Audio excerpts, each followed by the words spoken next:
എല്ലാവർക്കും എൻ്റെ യൂട്യൂബ് ചാനലിലേക്ക് സ്വാഗതം. ഇത് ഞങ്ങളുടെ വീട്ടിലെ ഒരു കൃഷിത്തോട്ടമാണ്. കൃഷിത്തോട്ടം എന്ന് പറയാൻ പറ്റില്ല, പയർ നട്ടിരിക്കുകയാണ്. ഉണ്ടോ, പയറെല്ലാം പിടിച്ച് കിടക്കുന്നുണ്ട്. മഴയായപ്പോൾ കുറേ ഒക്കെ പന്നലായിപ്പോയി. പുറത്ത് നടാൻ പറ്റില്ല. പുറത്ത് നട്ടാൽ പന്നി അത് നശിപ്പിക്കും. അതുകൊണ്ട് വീടിൻ്റെ ഫ്രണ്ടിൽ തന്നെയാണ് ഞങ്ങളുടെ ഈ ചെറിയ പയർ കൃഷി. ഞാനിതിൻ്റെ ഇടയ്ക്കൂടെയൊക്കെ നൂഴ്ന്നു പോകുന്നുണ്ട്. അതുകൊണ്ടാണ് ചില സമയത്ത് വീഡിയോസൊക്കെ ഒന്ന് കറങ്ങുന്നുള്ളത് പോലെ തോന്നുന്നത്. ഈ പയർ ചെടിയുടെ താഴെ മുഴുവൻ ഞങ്ങൾക്ക് തുളസിത്തൈ ഇങ്ങനെ നിൽക്കുക. കുറേ തുളസിയുണ്ട്. കുഞ്ഞു കുഞ്ഞ് പയറൊക്കെ കിടപ്പുണ്ട്.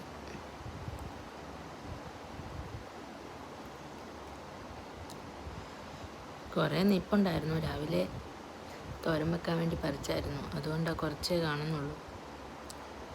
കണ്ടോ, ഇതാണ് ഞങ്ങളുടെ ചെറിയ ഒരു പയർ തോട്ടം.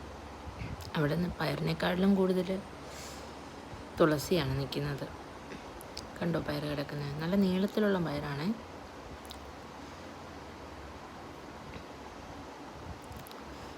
പയർ തോരനോ പയർ മെഴുക്കോട്ടിയോ ഒക്കെ വെക്കാൻ നല്ല സൂപ്പർ സാധനമാണ്.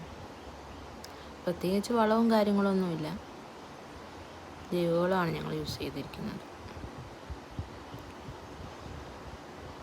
അതുകൊണ്ട് തന്നെ പ്രത്യേകം ഒരു ടേസ്റ്റ് ഉണ്ട്.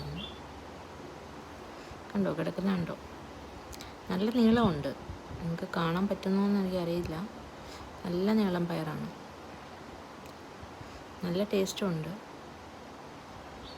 നിങ്ങൾക്ക് കാണാൻ പറ്റുമെന്ന് വിചാരിക്കുന്നു. തുളസി നിൽക്കുന്നതുകൊണ്ട് നിങ്ങൾക്ക് താഴോട്ട് കാണാൻ പാടായിരിക്കും, പക്ഷേ കാണുന്നുള്ള വിശ്വസിക്കുന്നു. കണ്ടോ പയർ കിടക്കണം?